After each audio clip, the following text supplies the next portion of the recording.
And they're going to walk us through the numbers. Numbers are so important, especially when it comes to the data. So we're going to take a look at the numbers, what they mean, and how to effectively use data to increase our tourism output. So we thank you once again for sticking with us at the 2024 Tourism Summit. We're going to continue, and there are a couple more presentations. And just a reminder, at the end, we do have a networking mixer. We encourage all of you to stick and stay following our last presentation.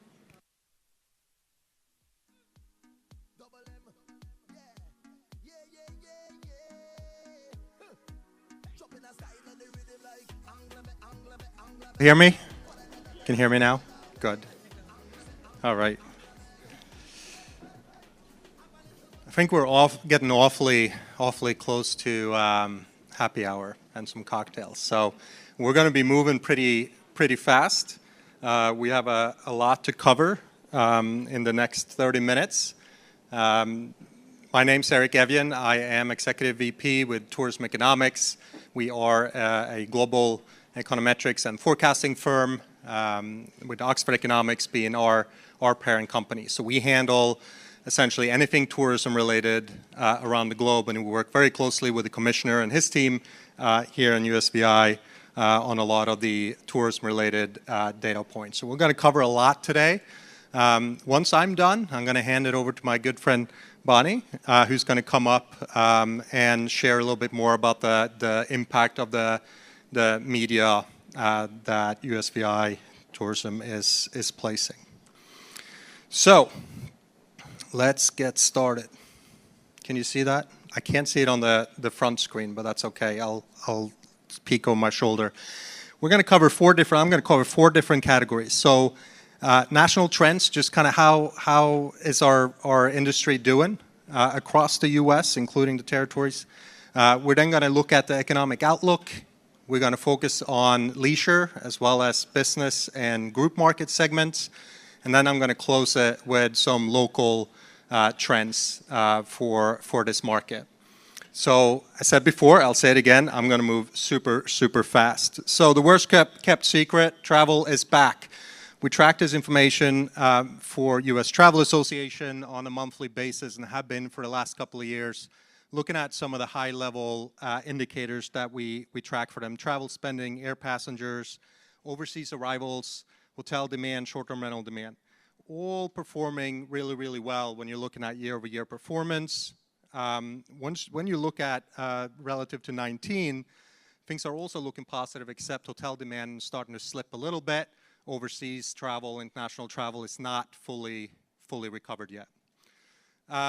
And here we're looking at the hotel demand for the U.S. I'm going to get back to this because this is not the case here, but I wanted to show this so you can get a perspective of what it looks like across the mainland as well. Things have slowed down significantly on the demand front across the U.S. Again, it's not necessarily here, but we're going to look a little bit closer at what that means. Air travel significantly higher than what we're seeing pre-pandemic. At about passenger levels about 100 or about 8% above 19 levels. So this is on a scale where above 100 you're outperforming pre-pandemic levels. Below 100 you are underperforming. So obviously air passenger traffic's been extremely high over the last couple of years. However, as you can see, we're kind of starting to trend a little bit in the wrong direction. That said, recovery confirms long-term trends. So this is looking at hotel room nights per capita across the U.S., annual room nights.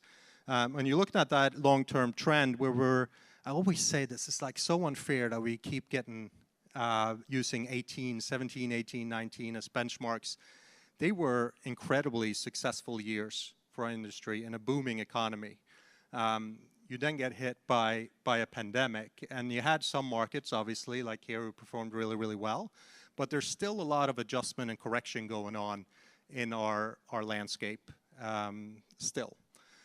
So what we've seen coming out of the pandemic, now things haven't started to stabilize a little bit closer to that long-term trend line. Now, it's not the same for every market. We're starting to see a little bit of softening among lower income families. The economy kind of travelers. As you can see here on the hotel performance, the RevPAR is revenue per available room. Looking at luxury, upper upscale, upper mid-scale, are all expected to perform really well in 2024. Which is from luxury, which is expected to essentially be flat. And then 2025, continued growth. Mid-scale and economy properties are starting to see a little bit of slippage on the RevPAR side. Most of that is related to ADR, which has started to soften.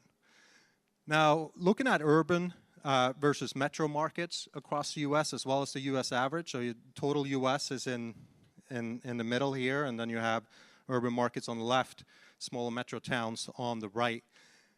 The reason why I'm showing you this is over the last 2 or 3 years, people didn't necessarily travel to larger cities in the U.S. as maybe they used to pre-pandemic, right? What we're seeing now started in 2023, continued into 2024, they have more options. They started traveling back to larger cities. You have more competition, not just from other markets in the Caribbean, but also the travelers have more choice than they necessarily had just a couple of years ago. Occupancy at upper tier hotels is still recovering. You've seen here upper upscale and luxury still have not fully recovered, but are on that trend, while total U.S. demand or occupancy is starting to slip a little bit. And here, as I mentioned earlier, upper mid-scale and economy properties really pulling that down as well. Now, luxury ADR returning to earth. This is one of the things that we talked a lot about over the last year or so. ADR has been almost unsustainably high, right? And we're starting to see that correction happening in the market. We started seeing it in Q4 of 2023. That's continued into 2024. Luxury is still about $1 higher than the long-term average, while upper upscale is now slightly about $9 below it. Mid-scale and economy ADR, average daily rate, is losing ground to inflation. These are the properties that performed pretty well in 2021, 2022, and now starting to see a little bit of correction there as well, as you can see, both performing below the long-term average. So what about the economy? I'm going to focus on the U.S. economy because this is your biggest feeder market, right, in terms of visitation to the 3 islands. Job market remains strong, but started to normalize. As you can see on the footnote here, in recent years, there have been more available jobs than available workers. This pushed wages up. People were fighting for employees, big bonuses being given out, signing bonuses, and so on. We're starting to see that finally revert back to more of a normal world. And we're looking at unemployment rate has gone up a little bit over the last few months, but it's still at 4%, which historically speaking is extremely low. So your feeder market travelers are in good shape as well. Rapid pace on payroll growth won't be sustained. This is one of the things, looking at added jobs by month over the last few years. One of the things that economists, I think, got a little bit surprised by when the economy started to slow down a little bit and there were talks about a recession and downturn. This wasn't really reflected in the jobs numbers, right? We kept adding jobs and the consumers were in a really good place, which then again benefited our industry. Many households have benefited from wealth gains. Debt service is record low. Household net worths are record high. Now it is skewing towards higher income families. And as I mentioned earlier, lower wage workers are no longer experiencing exceptional wage gains. So especially with the growth being the highest in the 2 lowest income quartiles coming out of the pandemic, that's starting to slow down. Economy is slowing. This is from our most recent forecast from our parent company, Oxford Economics, in terms of our GDP forecast for the U.S. For 2024 as well as 2025. If I was standing in front of you 6 months ago, this would have looked very, very different. We were essentially expecting a, maybe not a recession at that point, but a significant slowdown in the economy. And while it may not be as strong as what we saw in prior years, that 2.5% growth last year down to about 2.3% growth this year, still outperforming expectations going into the year. So let's focus on leisure travel for a little bit. I mentioned earlier the different scale type properties. Resorts are performing extremely well. I think this is one of the reasons why you also are performing so well here. Resort area is about 22% up in RevPAR relative to 2019. Leisure travel intentions are strong, especially among higher income families. I mentioned this a little bit earlier too. You see on this chart, households of $50,000 or less are the ones that have pulled back the most in terms of their travel intent. Everyone else, either even, or as you can see on any households with $150,000 or more, have seen an increase in their intent to travel. Travel budgets are record high. This is from Future Partners. They do a survey of the state of the American traveler every month. Nearly at $5,000 or $4,900 in terms of what would be the total and maximum you would expect to spend on leisure travel over the next 12 months. Now, if I broke this down by demographics or by age groups, and you had 4 to choose from, Gen Z, Millennials, Gen X, and Boomers, how many of you would think that Gen Z are the ones that would spend the most? Just raise your hand. Gen Zs. No? Millennials. All right, we have a few more. What about Gen X? Couple. What about Boomers? All right, it's pretty even. And it's the Boomers that have the biggest wallet or intend to spend the most money on travel over the next 12 months. So we heard a lot of talk about Gen Z, Millennials as well today, and I think that's an incredibly important target market. They have more money than they ever had in their pockets, but we can't sleep on the Boomers. Savings now at pre-pandemic levels. This is one of the ratios that extremely high during the pandemic. There were over $3 trillion in savings among U.S. households. This has come down significantly, and we're starting to see much more of a normalization there as well. One thing to keep an eye on are credit card delinquencies. This is going to impact consumers' wallets and disposable income and how much they can really afford to travel. Now, there is a little bit of upside in terms of what they're spending money on. During the pandemic, they were spending a lot of money on durable goods. They were spending a lot of money on non-durable goods. Typically, services would be close to 70% of disposable income, so that includes travel and tourism. We're still not quite there. So one of the things that we expect to kind of be corrected over the next few months is the spending from consumers on services-related goods like tourism. Business and group market. Work patterns shifted towards remote work. If I hadn't have to go home for my daughter's birthday party this weekend, I would probably have worked from here tomorrow and stayed the long weekend. That is becoming more and more of a norm. People are taking their kids or taking their family or significant other, extending their vacations or work week by working from a remote location, something that has and will continue to impact our community as well. Value of face-to-face meetings remains extremely high. This is from North Star Meetings Group and Cvent. They do a survey on a bi-monthly basis. Looking at the value of face-to-face meeting and how does your organization, your clients, perceive value of face-to-face meetings, as you can see, somewhat more valuable and significantly more valuable is in great shape. Business travel intentions running even or ahead of last year. So here we're looking at, are you expecting to take a business trip over the next 6 months? And as you can see, regardless of income level, almost, and we can do this by generation as well, things are looking a lot more positive. Corporate profit margins are strong, bodes well for corporate travel, and hotel group demand has nearly recovered, narrowing gap to total demand. So here we're looking at room demand relative to 2019. Total demand, as you can see, down about 0.9% as of the most recent 6-month average. Group demand nearly recovered to about 5.2. This is mostly driven by in-house self-contained business at hotels. Conventions and larger kind of events are still lagging a little bit more.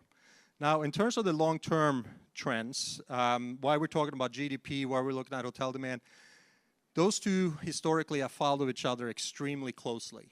Obviously, that hasn't been the case over the last few years, but it is one of the things that we're expecting to be corrected over the next few years, having both GDP start flattening out in terms of growth, but also room demand to continue to grow. So what about this market? Well, let me run through this in a quick 2 minutes. Hotel performance, now the commissioner might say, why on earth would you show the occupancy number below the Caribbean average? Well, there's an explanation to that, right? Your supply is up over nearly 13% year over year. That's going to impact that occupancy number. Your demand is up 29% year over year, outperforming every single market in the Caribbean, and the average that you see there for about 6.8%. Your ADR, $468 the first 6 months of the year, still higher than the average in the Caribbean, although you're starting to see a little bit of slippage in terms of year-over-year growth. Now looking at long-term trends for ADR up top, RevPAR below, as you can see, again, outperforming the Caribbean average, long-term average, in both ADR as well as RevPAR, revenue per available room. In terms of short-term rentals, demand growth lifting room revenue. The only negative trend in terms of year-over-year performance here is looking at ADR. So average daily rate, seeing a little bit of slippage, similar to on the hotel side. But again, very natural, very normal. We're seeing this on the mainline across the country as well. Strong growth in airlift. I'm not going to spend a ton of time on this, but obviously being in a location you're in, airlift is extremely important in order to get visitors here. Just looking at year-over-year growth in number of flights for the most recent month, looking at quarter to date and year to date, all of those numbers are up year over year. They're also significantly up over 2019. So people are paying attention.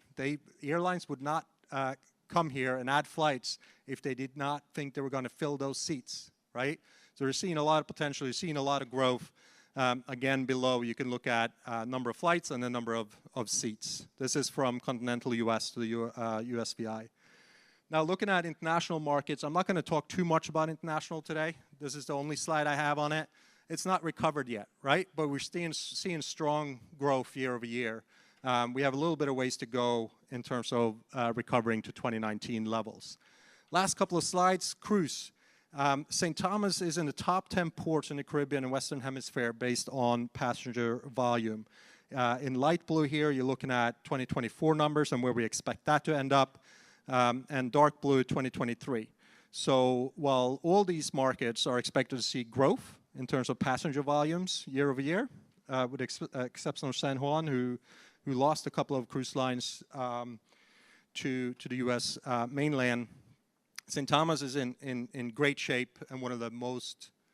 I think in governor privilege, we always compare St. Thomas to home ports, like Miami, Canaveral, Fort Lauderdale, Galveston. They're all home ports, but if you take out the home ports, we're much higher up. Absolutely. And I was asked that I would not take any questions today, but I will not say no to the governor. So happy to answer that question. Yes, that is a great point. If you take out home ports, you're even higher up on that list. And here we're looking at the monthly trend as well as the annual total at the far right. Continued growth. You're already far ahead of 2019 at about 1.5 million passengers. Looking at 2024, you're going to end up nearly at 1.7 million and continue to grow that next year. You're nearly at that level already in terms of the list that are, or the schedules that have already been released, but Carnival Cruises still left to release theirs. And then the last slide I have, total cruise passenger visitor share. Talking about luxury travel earlier, there's been a lot of talk about that.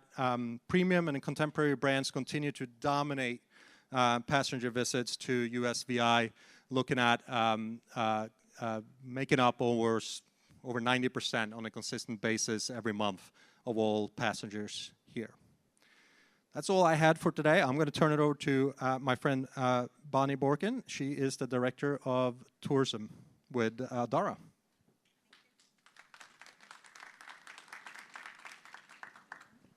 Thank you. They say marketing's an art and a science, so science is stepping off the stage. Now you've got a little bit of art and science together.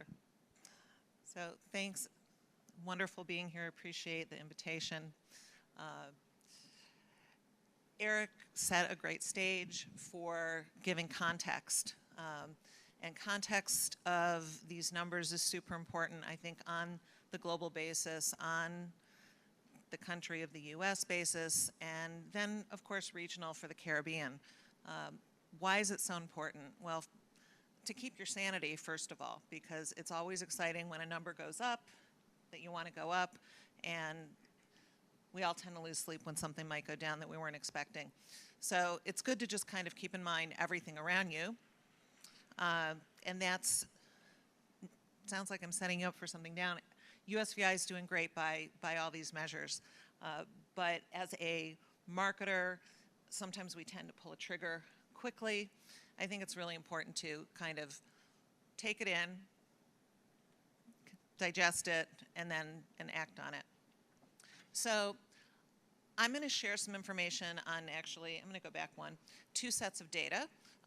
One set of data is really talking about the totality of USVI visitors by the data set that we measure, which is coming from hospitality companies, different travel industry companies that we measure. And the other set of data is applying the marketing attributed or media attributed bookings results to the other data set, which means you get to actually see how much difference does that tourism tax make? How much difference do all these road trips make? And I can tell you right off the bat, it does make a difference. So let's get right into media bookings. What does that mean? It means that these are media influenced hotel bookings for the US Virgin Islands, and we're comparing 24 on the bottom to 23 on the top, and we have 40% growth in bookings revenue year over year for the first half. So all the data I'm sharing with you is based on January through June of this year versus previous periods, and that's pretty incredible. I think it's fairly consistent that it's going up. If we look at totality of USVI visitors, it is also going up, but that media influence booking has gone up more. On Caribbean ADR in your competitive set for the US Virgin Islands, on the left you've got the Caribbean region for 3 years. I did 19, 23, 24 for just the first half, and the USVI, and then a set of islands moving on. This is what we're all experiencing. It's what, I don't think this comes as a surprise. I think it's important to keep in mind what Eric shared, that ADRs, especially luxury ADRs, are some places coming down to earth. It's going to be a classic evaluation and balance between that ADR and occupancy. So I got a question another time a few weeks ago at something similar, and someone said, how important is it great to always have increasing ADR, ever increasing? And it's like, sure, until your occupancy gets down to a place where it doesn't feel comfortable when you're balancing your books. So it's different for every business, but this is a great trend. The US Virgin Islands is very much ahead of the Caribbean, and this is now looking at the Caribbean average, right, for 2019, 23, 24, and the USVI average daily rate. So you can kind of see now the percentages above on an extended period of time. This is tough, I talk with my hand. So you see that over the extended period of time. So that's something else I think is really important to keep in mind. It's so easy when we have a great year where everyone's cheering and pats on the back, and you all do deserve it. But when if there is a year where there's a little bit, 2% down or something, it's not the end of the earth. It's cyclical. Things happen. It's a competitive market out there. The governor mentioned it. Joe mentioned it. It is the way it is. It's only going to get more competitive. So going back to media, and I'm going back and forth between the data to create, so you can see what that contrast is. The media influenced average daily rate for the USVI, $638. We just left what was a much lower average daily rate for the non-influenced, but still very high, 400 and something, and significantly higher than the rest of the Caribbean. Also, this is higher than anybody that we were showing in the Caribbean, in the competitive set in the Caribbean. What else can I tell you on here? So family, the governor mentioned the family market, hot ticket, especially for, it's great for hotels, but especially for people that are renting homes, short-term rentals, things like that, the sharing economy. Higher ADR, it's not surprising to be over $700 if you're in the 600s on average. And the way that those fall out, again, not shocking, but it tells you it's where I would expect you to be. So sometimes it's good to be where you're expected to be. Caribbean length of stay, again, U.S. Virgin Islands compared to the Caribbean and other islands. So this is sort of where I would expect the U.S. Virgin Islands to be, very strong, going back to pre-pandemic. And given your proximity to the U.S., you have to kind of recognize, or to the mainland U.S. rather, recognize that this isn't, for average, a 10-day stay for most people, may be coming international. And the governor talked about wanting to lengthen stays, grow the spending, to spread that around. And one of the things that I think is really important to keep in mind when you're working toward doing all of those things, and the USVI is already doing all of those things, is to also make sure you're protecting and winning the race that you know you can win too, right? You don't want to lose your core market. Paying attention if that core is aging out at a certain point and filling it in, that's smart. But make sure you're covering your core, because if we only chase families and only chase people that want to stay for 8 nights or 9 nights or 10 nights, after a while, a couple quarters, you're going to see some thinning out. And you don't see it right away, but it will show up. So make sure you're protecting that core. So here we have the flattening of the curve. This is one of my favorite things to share with you, because the yellow line on top is this year for the U.S. Virgin Islands. And then we have 23 and we have 2019. And not only is the U.S. Virgin Islands growing in hotel bookings, and this is by departure date over each year for the half year, it's also steady. We're not seeing these big peaks and valleys. It's fantastic for hoteliers in the room and anybody in the business, staffing your business, thinking that you can actually keep your staff steady through the year and not have to worry about the giant peaks and valleys. That's incredible. This is what everybody wants. This is looking at the flight booking. So we have the same for 24 and 23, kind of the same flattening of the curve. For 2019, it was more peaks and valleys and peaks and valleys. So I think this again shows you're going in that right direction. So we're down to share of island bookings. So this is the last thing I have to share with you officially, that your island share of hotel bookings, not surprising, we would expect things to be going in that order: St. Thomas, St. Croix, St. John. But what I think is interesting is when we go to bookings that are attributed to media, we see quite a little bit of growth there for St. John, which was at 3% share of visitors. And now we're looking at growth to 10 and 9%. So this is a little bit of the art part. Do I know offhand why it's there? I don't know, maybe there's an extra ferry, an extra seaplane company. It could be that. It could be that the media makes a difference, the storytelling, the paid influence that's happening out there does make a difference, and you can educate people to consider something new and to try something they haven't tried before. So I know Joe's not here, but you know, I will say he said St. Croix is one of the toughest jobs he has, and I think of it as just being misunderstood. I'm a diver. That's how I started my whole career in the Caribbean. So to me, it's a diving mecca, and it always will be. And diving's a hard story to tell. So anyway, I think this is where I'm going to end. We're not taking questions unless the governor has a question, to share that all of this, the media attributable bookings, is coming from a budget that's coming from tax revenues, right, from hotel tax.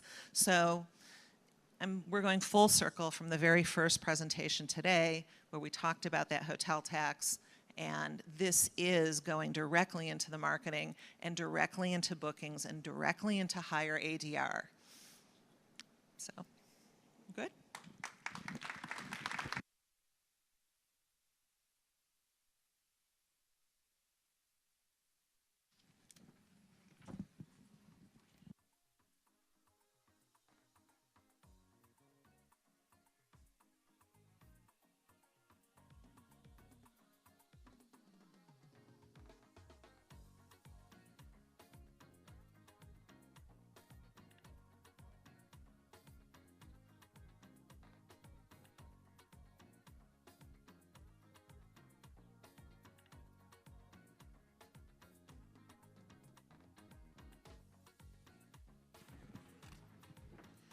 So I know it's been a full day, but a meaningful day, and we want to, of course, thank each and every one of you that are still here. We just have 2 small sessions left until we get to the close of today's Tourism Summit. So we do encourage you to continue to receive the great information from our industry experts, all of the knowledge that they have to share, indeed, to benefit the U.S. Virgin Islands. So we're going to transition in just a bit to our edible bites. That's what we're calling it. And it's going to be 20-minute sessions where we can learn about current and rising industry trends, platforms, and various tips. So give us just a minute. We'll transition. We'll have some music by DJ Country, and we'll be back in just a bit.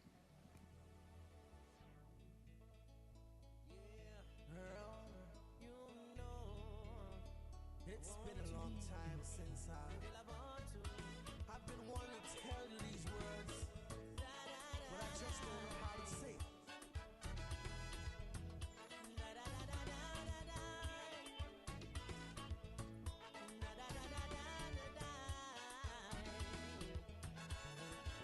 All day on my job I'm dreaming how last night the room was steaming. Passionately, girl, you and me, we went crazy.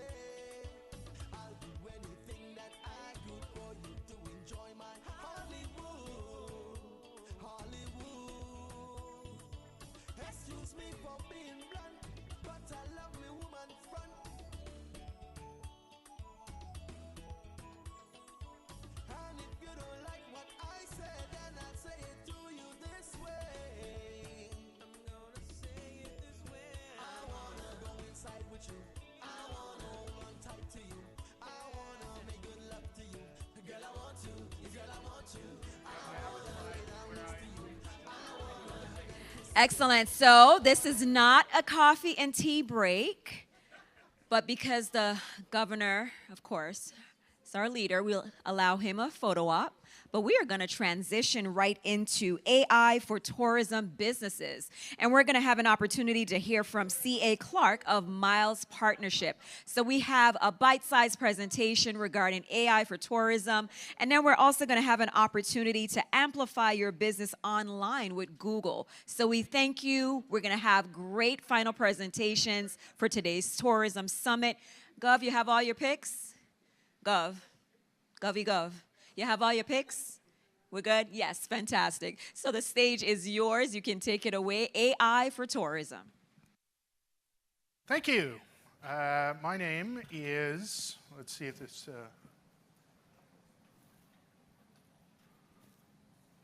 this will be a really interesting presentation if I can advance the slides.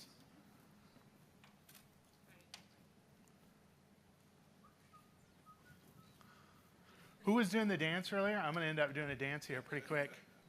We'll see how well I do. You guys can rate me.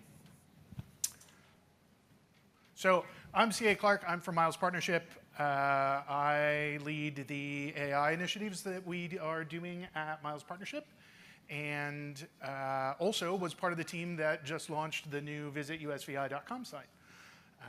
So I'm here today to talk about my favorite topic, which is artificial intelligence. So in just a moment, I promise, we're going to start talking about some topics around AI, and then we'll look at some examples towards the end. Perfect, look at that. Hey, that's me, that's a picture of me.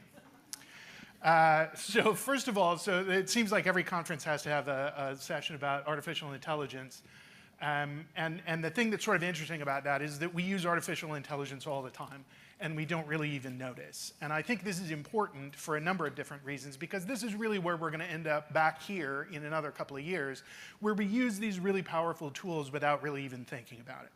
So these are some examples of everyday AI things that we use, right? Recommendation engines are artificial intelligence. Spam filters, there's a classic one. We've been using spam filters for decades. That's essentially AI.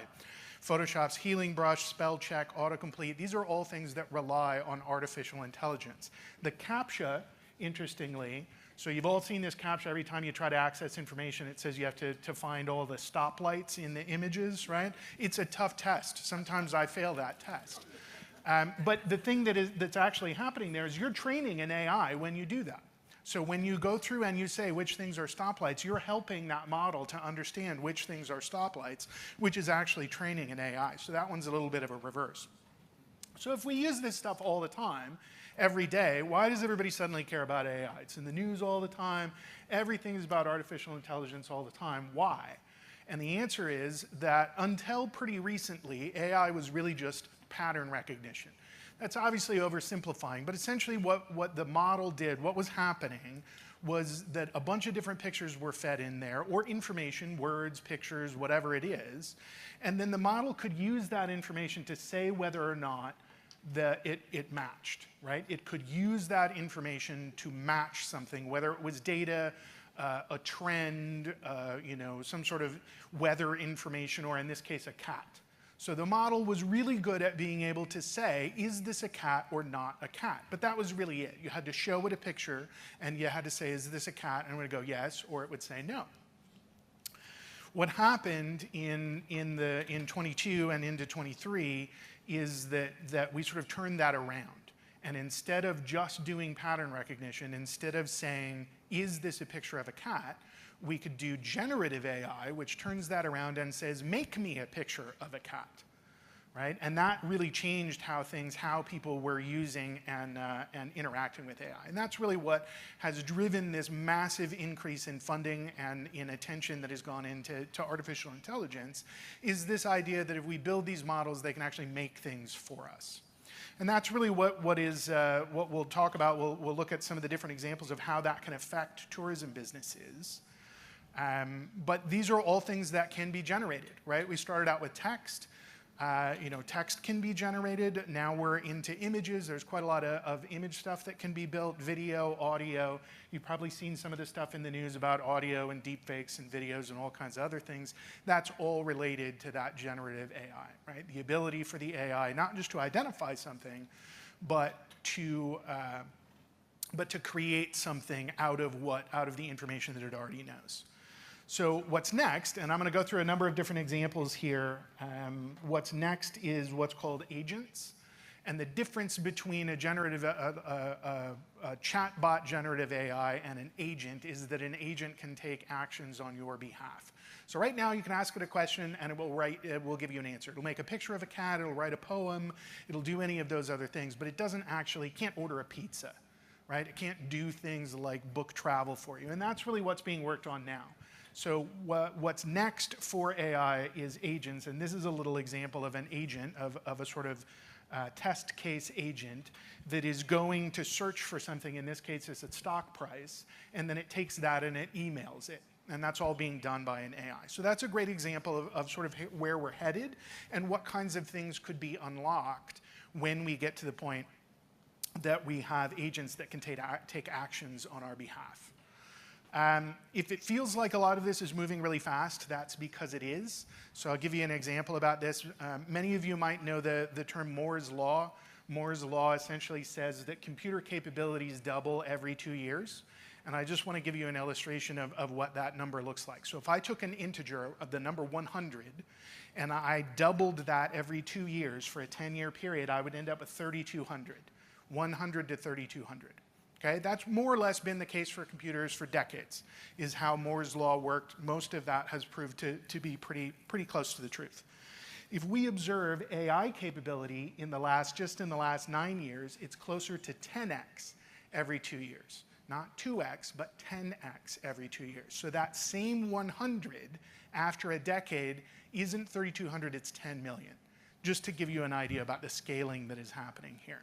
This is about where we are. If we're 9 years into this segment right here, looking at how that doubles, that's about where we are right now, and that's why it feels like this is moving so fast, because it is. That yellow line on the bottom, by the way, is Moore's Law. It's indistinguishable from the baseline there, because we're talking about things ramping up and moving so fast. Okay? So let's talk about what we can do with AI as a travel business. There's a lot of talk in the industry, in all kinds of industries, about how AI threatens jobs or other kinds of things. And some of those things are true. Some of those things are things that we should be thinking about. Certainly in the travel delivery business, it's really hard to imagine a near-term scenario where robots are doing tours and activities and other kinds of things, right? Travel is a person-to-person kind of business, particularly when we talk about at delivery. But there are a lot of things that we can use in the travel business to help us do our jobs, and that AI can add to. So I'm going to give you a bunch of different examples here.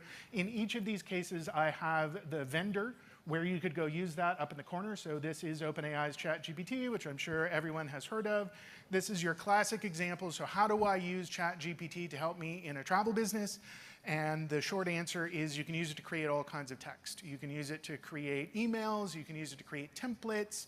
You can use it to create a blog post. You could use it to create a new product. You could imagine that you're going to have a stand-up paddleboard tour, and you could ask ChatGPT to write an announcement about that product. And it would go through and create a very credible answer about what that product announcement might look like. I don't recommend, and I'll talk about this at the end, I don't recommend that you copy-paste that and put that into your website or put it into an email and send it to a customer. But it provides a really easy base for you to go in and then go, that one's not quite right, and that's not quite right. And it can really speed up that process. This is sort of your classic use of ChatGPT. And if you hadn't tried it already, I definitely recommend that you do that. ChatGPT is free right now. You can go sign up and do all of the things that we just looked at in there. One of the competitive models to ChatGPT is called Claude. That's from a company called Anthropic. They have some really interesting stuff that's going on right now. And what I'm giving you here is an example of how it is written HTML code for a website. And so here's another example. If you're in the travel business, you have a website, you are used to kind of going to other people to have some work done for you. Here's a case where you could actually go into the AI, ask for something to be written. It will show you what it looks like. You can have a conversation with the AI about what that module looks like, change the colors, change the text in it, and you could copy paste it and then go put it into your website. So there's some interesting things there. You can also use it, by the way, in reverse, where you can take some code, or you can take this is a classic one. You can take an email that you got from your developer that doesn't make any sense and ask ChatGPT to explain what was going on in there. So there's some other uses that you could do. So here's an example of code, also a really great use, still text. You can use it for research. This is a tool that's called Perplexity. Perplexity is sort of a search engine. It's not exactly like Google, it's more of a research engine. But this is a great example. You can uncover insights, you could summarize information that is available. You could ask it, so in this case I asked, compare the most popular activities for visitors to tropical destinations in general with the offerings available in the US Virgin Islands, and suggest which additions could be, which activities could be more available product in USVI. So that's an example of research. It's going out, it's looking at these different things, and it's doing two things. It's doing research, it's coming up with what the kind of global destination activities are, and then it's comparing that to the ones that it finds in USVI, and we're asking it to try to make a connection between those two. Incidentally, these are the ones that it came up with. You can decide for yourself whether any of those are particularly relevant or not. But it's a great example of how you can use those tools to do research for you and identify opportunities in the marketplace as a tourism business. Okay, that one is Perplexity. You can also use these tools to analyze. This is Google's Gemini, which is another one of the kind of frontier models.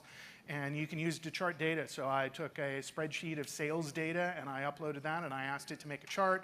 I can ask it to make predictions about that. I can compare two different things. So if you have a sales chart, you could look at where are your bookings versus where are your sales.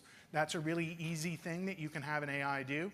It's not something that you probably couldn't do on your own, but it happens a lot faster and it can really shortcut a process. It also gives the opportunity to ask follow-up questions, which is really where a lot of the power comes into that. You can upload that, you can ask it to make a chart, and then you can start asking the same kind of questions that you might ask a data analyst, that you might ask, you know, whoever your data partner is. So there's some interesting things that you can start to do with that. Images. This is a fascinating area, and you can create images. You know, well, I'll give you some examples of some of those. But even before we get to creating images, we can look at editing images. Using AI models to edit images unlocks all kinds of stuff. So this one is fairly subtle. You can see the lighting changes on my picture here. So the lighting is on one side of me, and then it moves underneath me, and then it moves over to the side. This is something that if I had someone do this years ago in Photoshop, would have been either impossible or would have taken hours and hours. Really difficult to get a human to go in and relight an image. AI can do it like that. This whole thing took, 30 seconds for me to do those couple of images. If you look very closely at that, you can see where my nose is in the picture, and you'll see the light changes on the side of my nose because the AI model knows that my nose sticks out from my face and how the light reacts to it. Great example of stuff that is really transparent, right? That you can just use and is enabled by that generative AI kind of technology. Remember all of the CSI, Miami and all of those different shows that you would watch, and they would go, enhance, enhance, enhance, and somehow that would just make the image better? Turns out you can now. And that part's pretty fascinating. This is a picture of my kid that I took on one of my old cell phones. It was about as powerful as a potato. And I took the picture, and then I can upload this picture, and it will increase the resolution on that in a really credible way and turn it from a very low-res image into a high-res image. Again, great example of using generative AI in sort of everyday tasks that enables things that you couldn't previously do. That platform's called Rimini. You can use it to illustrate ideas, so you can generate images all on your own. Midjourney is the example here, so you could go in and have it generate a logo for your business, and you could ask for a logo. In this case, I asked for one for a fictional business called Surf Pro. There's a couple of important things about that. One of the things to know about that is that out of the 4 images that it generated, only one of them actually said Surf Pro.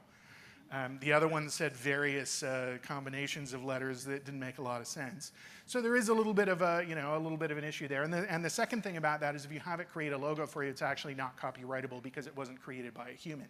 But you can use it to generate ideas, and you can use it as a base, and you can say these are the kinds of things that I'm interested in.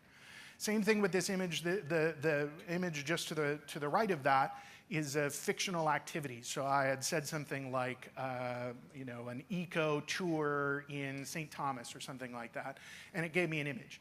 In the travel and tourism business, we can't use those fictional images because for us, the place, the destination is the product. So it's really difficult to use the images for that, but we can use it for ideating, right, for getting ideas about what we're going to do, and for illustrating things. So we might be going out asking someone to invest in an idea that we have, and we can really quickly put up pictures and say, here's what that might look like. Here's what the marketing materials for my fictional tour might look like, and help get people bought into the idea of that. So there's some great examples of how we can use images. You can, of course, use the image generation to make all kinds of things. This one is a tool called HeyGen. I don't know if we'll get the audio on this. 사용한 비디오 서비스입니다. 텍스트를 음성으로 변환 가능, 동영상 업로드 가능, 자신의 아바타 생성 가능. 다양한 스타일의 것들이 많지만 비디오 업로드 후 So that was me speaking Korean. I don't speak Korean. I have no idea what I was saying. I do because I recorded it, but I have no idea what was actually going on in there. So this is a platform called HeyGen. Great example of taking a video. I can upload a video, and I can have that video instantly translated into like 20 or 30 different languages, and I can use that as a distribution, right? I can distribute that back to my customers. This is a great example of how generative AI can help us in the tourism business in really tangible ways, right? This took me probably 20 minutes. I mean, that one was free, but even if I'd paid for it, it would have cost me $5 to translate that. It sounds like my voice. If you look closely, you'll see that my lips don't quite look like they do right here. But for the most part, that was a pretty credible answer, right? That was a pretty credible video. So there's another really interesting example. You can take a video, upload it, get it translated into whatever language you want, and it looks like you doing it. Overall, I would say the best advice that I can give to anyone, partially because this moves really, really fast, and whatever I tell you today, by the time you get to it tomorrow, will have moved on. My best advice is that you go out and start using these tools. So I've given you a whole list of different tools and examples here. Any of those, you ought to go try them. Almost all of them have a free version that you can do a trial. You don't have to pay. Even if you do pay, you're paying like $20 or $30 a month. And I'm telling you that $20 or $30 a month, if you saved, think about the amount of time that you spend doing tasks. If you save just an hour a month, that's probably worth the $20 or $30 to do that. So well worth experimenting with for free, and well worth thinking about whether or not it's something that you want to invest in. So this is just a silly example, right? But it's illustrating exactly what I encourage people to do. So I was at a conference last week, and we were talking about at what speed does cheese melt? And so we had a sort of a battle between two different chatbots that were answering those questions. Obviously, that's not really going to affect my life, but it's a great example of how you can play around with the tools, begin to understand what they can do, and really learn. So my point is, don't be afraid to put in silly things. Don't be afraid to try it out. That's the best thing that you can do, is start using these tools so that you can begin to understand what they do, and you'll be able to increasingly identify opportunities where you can use them to save yourself time and to improve your business. Very quickly, at the end here, I'll give you a couple of guidelines to think about on your usage of AI. So the first one, these are the do's, okay? Do use it for making big things small. It's great at summarizing things. It's great at changing the tone of text, right? It's great for condensing things. If you have a bio, you have a one page, and you need to make it a paragraph, this is a really easy way to do it. You can use AI to start a process or to provide feedback at the end of a process. You can say, I want to create this kind of a document. It can give you the template for it. You can fill it out, and then you can feed it back in at the end and say, you know, proof this or you know, critique this. Do validate and fact check all of your results. You've probably heard about the so-called hallucinations, and they are lesser than they used to be, but do not assume that the information that you get out of an AI is correct. If you ask it to give you references for a document, it will give you something that looks like references, doesn't necessarily mean that they are references. So you want to make sure that you check that. Don't take things that you generate and publish them directly for that reason and for others. You don't want to just copy-paste the things that are in there. Probably best if you don't conceal your usage. There's a lot of the sort of PR stuff that comes out about this, where companies are not upfront about their use of AI, and they get caught doing it, and that can be a big problem. So probably best not to conceal that. And then the last one is really just tying back to that, is don't expect it to be right 100% of the time. Right? You have to check that. You have to know what you're looking at. So the Korean one is a really bad example in my case, because I don't speak Korean. So if I was going to put that on the website, I would need someone who spoke Korean to listen to it and say, yep, that's fine. I will tell you that I've done that with other languages. German was the one that I've used, and it was spot on. But I can't be certain it'll be spot on every time. All right, there you go. Thank you very much.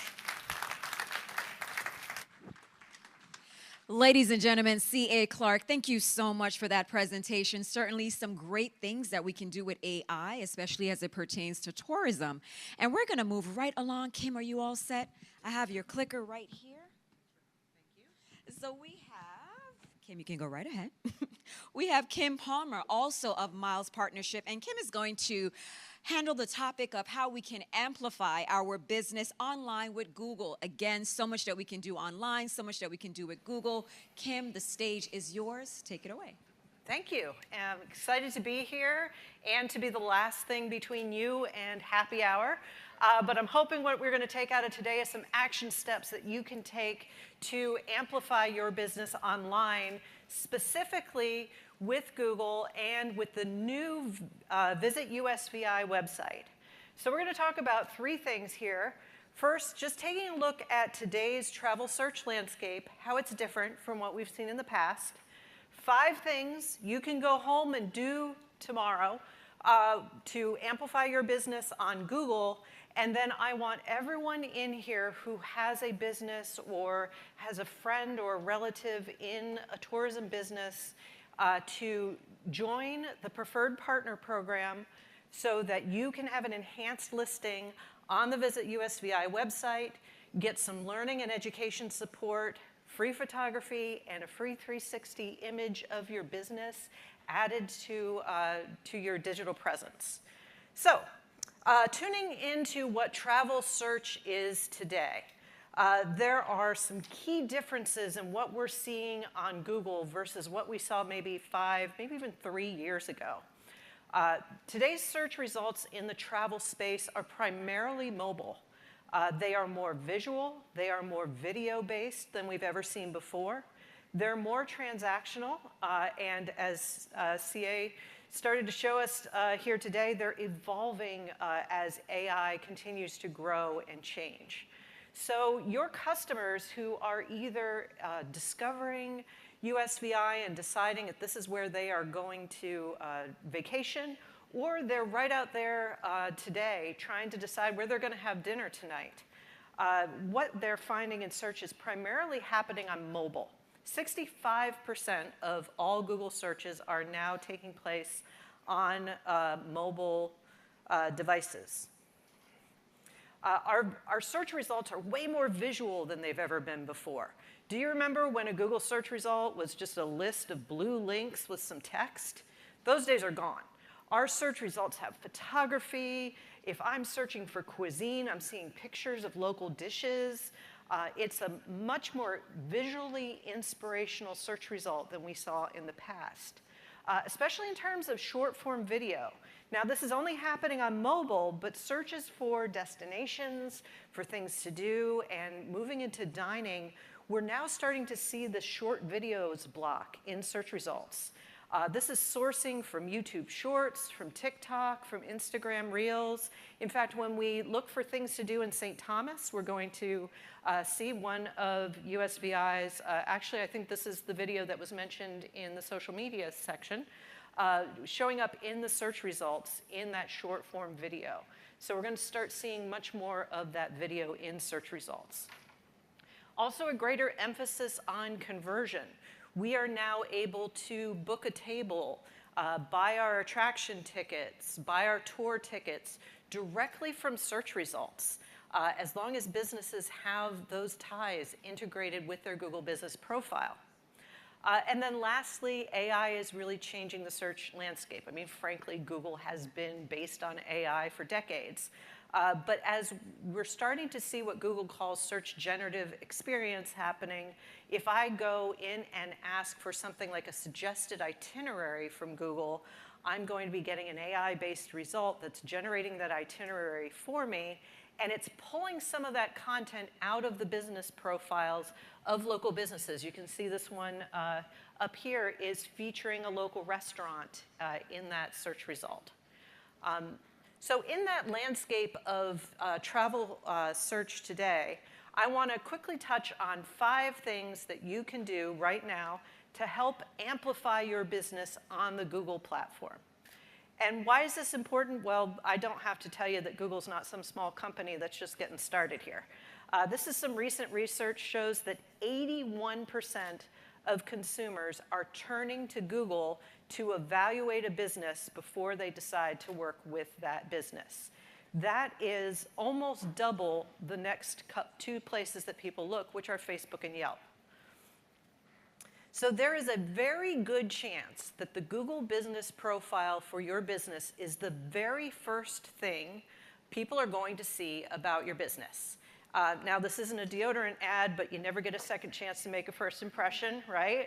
So this is why we really need to be paying attention to what our business profile looks like on Google. It could be the very first impression you're making on that potential customer. So 5 things you can do.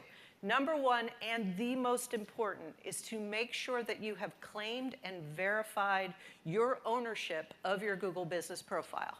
It's what unlocks access to all of Google's free tools for your business. It's a very easy process of just raising your hand saying, I'm a representative of this business, and then either through a phone call, there are now video verification options that you can take control of your online presence on Google. Number 2, make sure that core information about your business that visitors are going to want to hear has been freshened up. Have you looked at it in a year? Have you looked at it in 6 months? You're going to want to have a good description of your business. Your address and phone number should be correct. Hours. The number 1 thing that customers are looking for about a business when they're searching on Google is it open? What time does it close? Is it open tomorrow? And if you aren't keeping your hours up to date, you can get some very disappointed potential customers. Keeping your website address up to date, and I wanted to call out a new addition in Google Business Profiles is the ability to add all of your social media channels into your profile. So your TikTok, your Instagram, your YouTube can all now be integrated within that profile. You really want to be blasting out great photos and videos on a regular basis. Don't upload some photos and walk away from it for 2 years. As I mentioned, our search results are getting much more visual. When we're doing things like I want lobster in St. Thomas, I am getting search results that are showing me the actual dishes from different restaurants. And if you're not contributing those photos, then you're not going to be a part of that visual mix of decision making. You can also see that our business profiles now have these great collages on the top of the profile that is both a combination of photos and video for our location. Hooking up your conversions. As I mentioned, we are seeing a real streamline between being able to do a search and being able to take action. So things like tours, attractions, and dining can all be booked directly out of a business profile. And it's usually very straightforward. We just put in the link to your open table, and it's going to generate this reserve a table button in your business profile. If you have online booking for your tickets for your attraction, you can put that in there, and people will be able to click directly from Google Maps into being able to buy tickets for your attraction or event. Lastly, number 5, connecting with customers. Now, you're all smart marketers in here. I know everyone knows that you should be asking your happy customers to write a review for you. But it's also just as important that we respond to those reviews. This is 2024 research that asked customers how likely they were to use a business that is responding to customer reviews. 88% said that if a business is responding to both positive and negative customer reviews, they are more likely to use that business. That is 41% more likely to choose your business than a business that is not responding to its customer reviews at all. So that can make a huge conversion difference for your business. So those are your 5 things that I want you to go home tomorrow. Make sure you're doing each of those things with your Google Business Profile. The other thing I want you to do is when we get out of here, there is a sign out in the lobby with the QR code for you to register for the new Preferred Partner Program. And we've launched this to help local businesses really stand out on the brand new visitusvi.com. This is open to all USVI businesses who are located in the islands who serve visitors.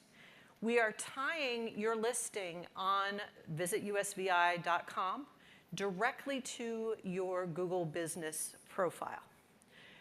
By joining the Preferred Partner Program, we're creating a permissions between your Google profile and the site, which means we'll be able to bring in more information and give you more visibility. We'll also be doing photography and a 360 image capture for all the businesses who register, and creating some one-on-one support with some great digital marketing programs. On the new site, and we didn't get to talk a whole lot about the new site today, but I encourage you to all check it out. It is beautiful, it is inspirational, and we want all of our tourism businesses to be featured in here. Our standard listing is pulling out of the Google platform name, star ranking, business link, hours, and some basic amenities and photos.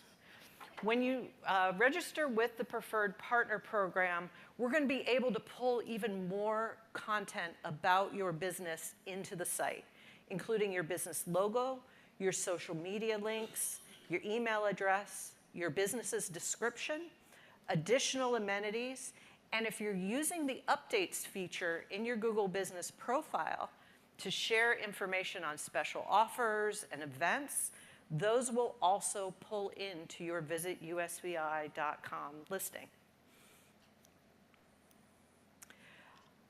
The registered participants in the Preferred Partner Program are also going to have location photography. We are going to come out and shoot good photos of your location, as well as do some 360 images. These are great immersive images that allow customers to experience what it's like to be at your property.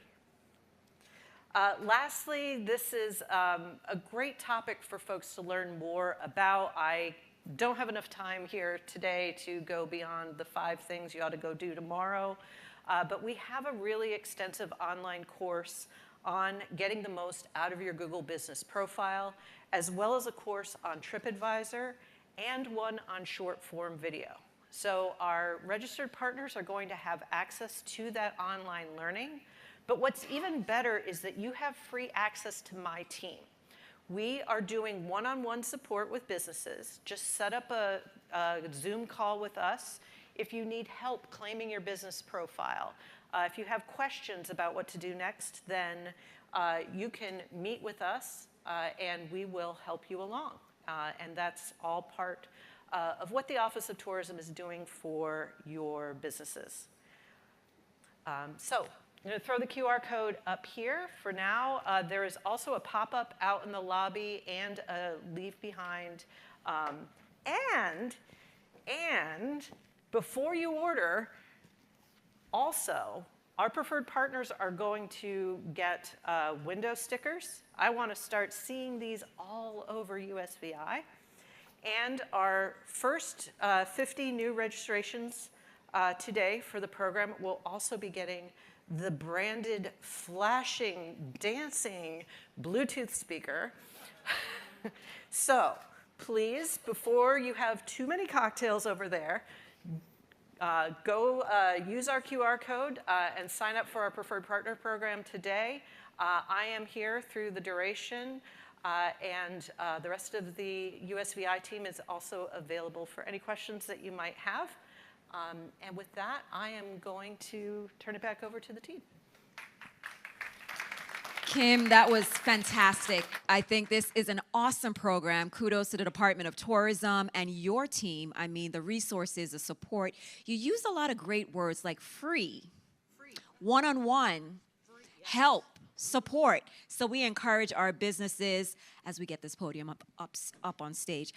Is there you gave them the 5 things, but the very first thing today would be to register. How easy or difficult is that process? It is not difficult. We've just fill in your contact information, and then you are going to be taken to a dialogue that will let you use the Google account with which you manage your Google business profile.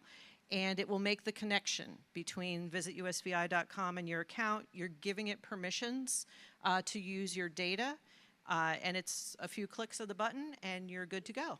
We love easy, we love simple. Thank you so much again, Kim. Now, Kim was talking about happy hour, but it's not happy hour time just yet.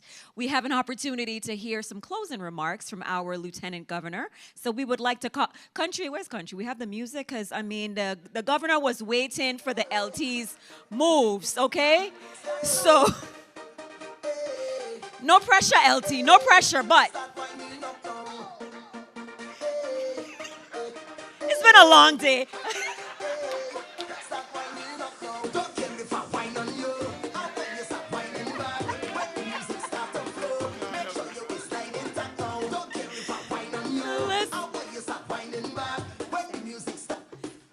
We're gonna grab a mic stand for the LT. I was trying to drag it out a little bit longer, but listen, talk about Mr. Fett. That's the LT, okay? I don't know if you guys saw St. John Parade, but there was a clip there, but LT was doing his thing. So, ladies and gentlemen, I call him the LT, but it is indeed my pleasure to introduce for his closing remarks the Lieutenant Governor of the Virgin Islands, the Honorable Tregenza A. Roach, Esquire.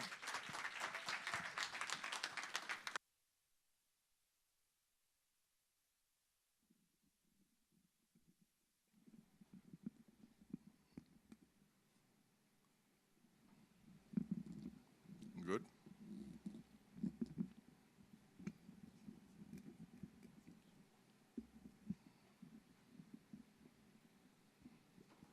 Thank you. Hello. I'm not usually speaking last and holding up people from rum and coke and vodka and cranberry and all of those good drinks. So good afternoon, everyone. I want to say a special good afternoon to the governor, to the staff of the Department of Tourism, headed by our Commissioner, Joe Bochelta, who was here earlier.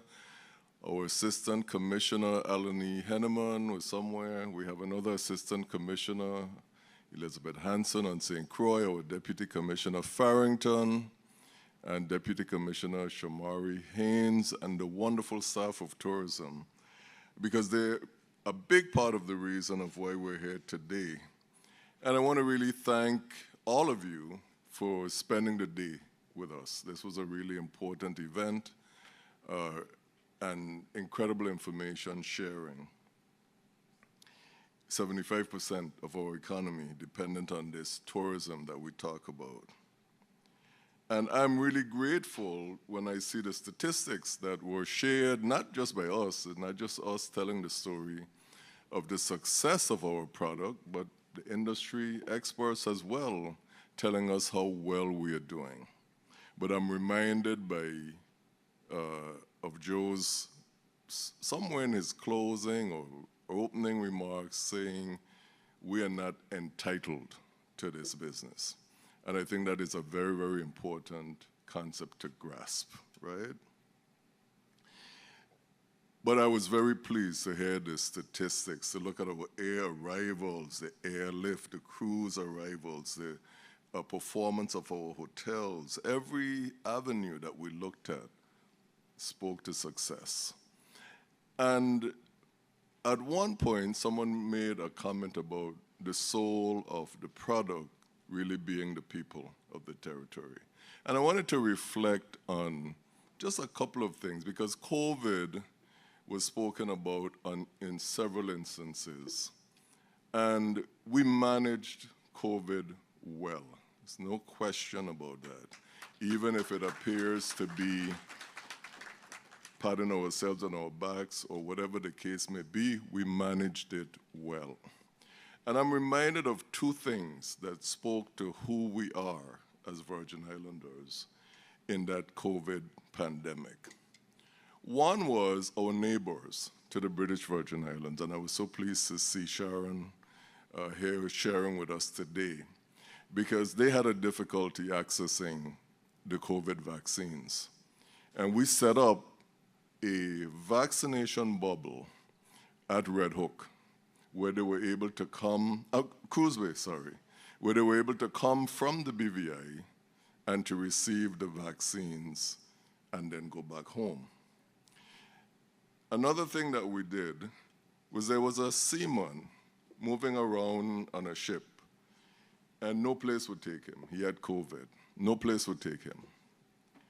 And we discussed it in our morning call, and I remember the conversation between the governor and I said, Gov, we cannot be known as a hospitality place that says to people, you can only come here when you are well to spend your money, but if you're sick, don't come here. We can't be that people, because that's not who we are. And we let that man come ashore, and we took him to our hospital, and he stayed with us somewhere between 12 and 15 weeks before he was able to return to his family. And I say, even if people don't know that story, I think there is a karmic effect that says when you do something good, good will follow you. And we saw it because we administered our vaccine so well that people came from the mainland, booked Airbnbs, and stayed here for the first vaccine and then the other. And what did we get out of that? A surge of people visiting this territory. So there are many components to doing well.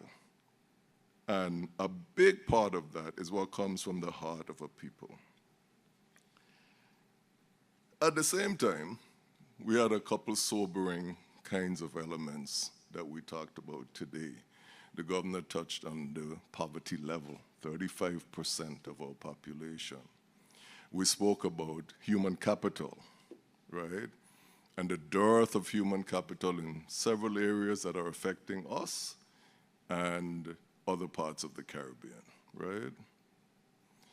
And then we also had a reflection on this place that we call our home, and what are the kinds of services and what are the challenges in providing those services that make living here difficult or make it difficult to sell as a destination for people to come to. And it does include things like the need to keep our place clean and safe and to be able to take care of people when they're not well, correct? I wanted to tell you just a brief story about my love of travel and how it began. I come from a family a working class family. My parents, my father was a truck driver, my mom was a seamstress. And I joined a club in high school because our Spanish teacher in particular said we can't learn the language without experiencing the culture. And so our teachers helped us to hold activities like car washes and cake sales, and we went to Puerto Rico, and we went to Mexico, and we went to Colombia and Venezuela. And the last trip was supposed to be to Spain. And the itinerary was generated, and one of the things we were going to see in Spain was the Alhambra Palace. And when I read the description of this palace that the construction had begun in 1238 by the Moors who came up out of Africa and dominated the culture of Spain for like 800 years. And when in 1976 I learned that this palace, this castle was still standing after having been begun in 1238, I said, I have to see this place. But it was the most expensive trip. And even after we did all the car washes and everything, we still had to come up with $250. That was a lot of money in that time. And my parents couldn't afford it. So I didn't get to go to Spain to see the Alhambra at that time. But I pledged to myself that I would go to Spain to see the Alhambra. And I did. As a grown person now, I said to myself, what if those people had not decided that this Alhambra was worth preserving, was worth taking care of. Would I have had another reason to go to Spain, or would I have never gone at all? And I think that question, I think about my responsibility to this place and our responsibility to this place to tell the story of this place all the time. So that when we say St. Croix has a vibe like no other, where did that vibe come from? Right? We didn't make it up. We might have made up the statement, but we didn't make up the reality. Where did that vibe come from? Where is it anchored, right? And it is anchored in a lot of things. It is anchored in the buildings that we have here and on St. Croix. It is anchored in the history of sugar, and it is anchored in slavery, and it is anchored in emancipation and freedom and our desire to just keep progressively pushing this place forward. And so when we say or reflect on the fact that this vibe is our people, then we have to understand that this tourism product is really also about our people. Because somebody coming here is coming to experience how we live. Do we love the place where we live? And is that clearly evidenced in how we treat the place that we live? If we love one another, is that evident in our interactions with one another? If we are sad, how do we display that sadness or grief? And if we are happy, how do we do that as well, right? And if we die and others around us die, how do we treat the spaces where we lay them to rest? All of these are things we must look at and things we must contemplate as we talk about a tourism product that includes all of us, or all of we, as we say here, because we cannot get people to provide the kind of visitor experience that makes a person feel welcome and makes a person feel at home and makes a person want to come back unless the people who live in that place feel that vibe as well, and they want to celebrate where they are, and they want to protect and preserve where they are.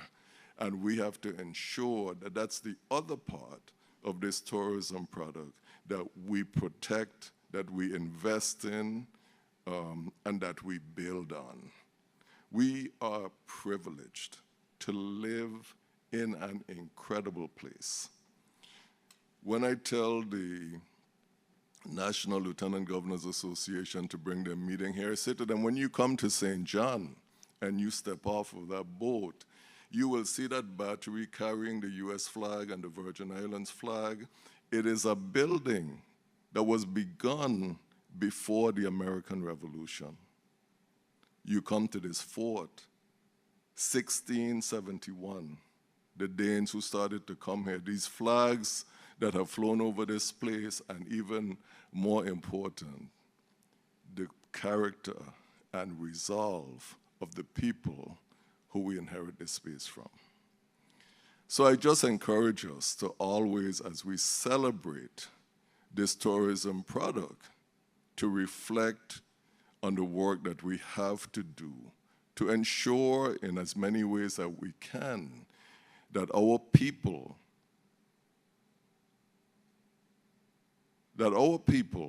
are looked at as the source, and that we have to ensure that they continue to want to be in a place where we want people to come to. And all of us must engage in that work as well. So I really want to thank you for being here, and I really want to thank the tourism department, because you all do wonderful work so that we can celebrate these statistics and reflect on the progress that we're making when we look at our last pre-COVID year, 2019, and compare the progress that we've made in air arrivals, hotel occupancy, et cetera, from there to now.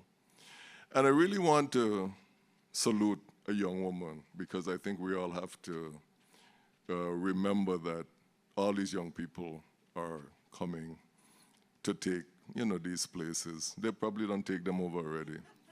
But Ms. Karad, I really, really grateful. I think that panel that you participated in, I think all of those panelists shared some wonderful information about product.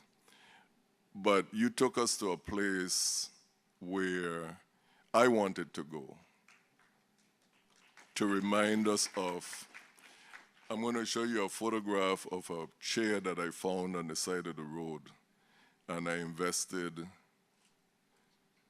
$1,200 in it, and it's worth thousands of dollars today, because we were able to determine that it was made by a Virgin Islands craftsman somewhere around 1900, and somebody had just thrown it on the side of the road because I guess they were tired of it, and I picked it up and restored it. So there's still Virgin Islanders to be celebrated, like Avelino in the Smithsonian Museum, and our sports heroes who are continuing to place us on the map, because I always remind people, I always try to remind people that these little islands, as little as they appear, were really once at the center of the world. That a place like Denmark that can boast free education and free health care and all of its various social progresses, we laid the foundation, the labor of this place. So we're privileged to be here, and I thank you so very much for sharing the time with us. And let's go have some drinks.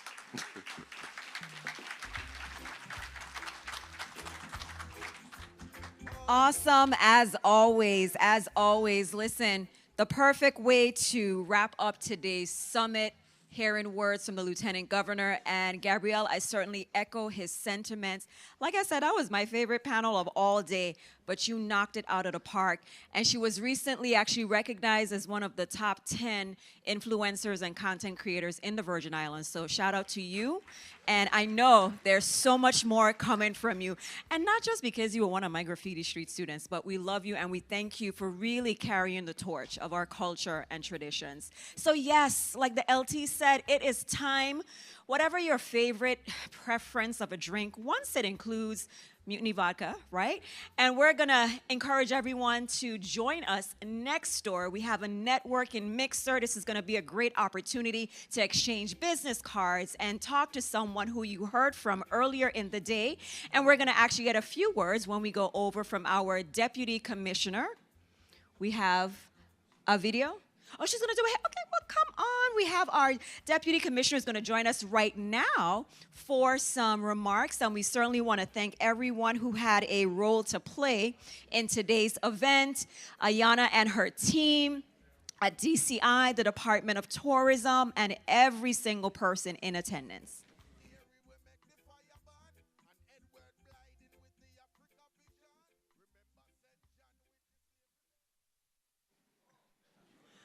It's been a productive, informative, and exhilarating day, and I am extremely proud, as I always am when I travel to represent the USVI. I'm even prouder to be able to bring home and share the accomplishments and the accolades that we have received as a destination.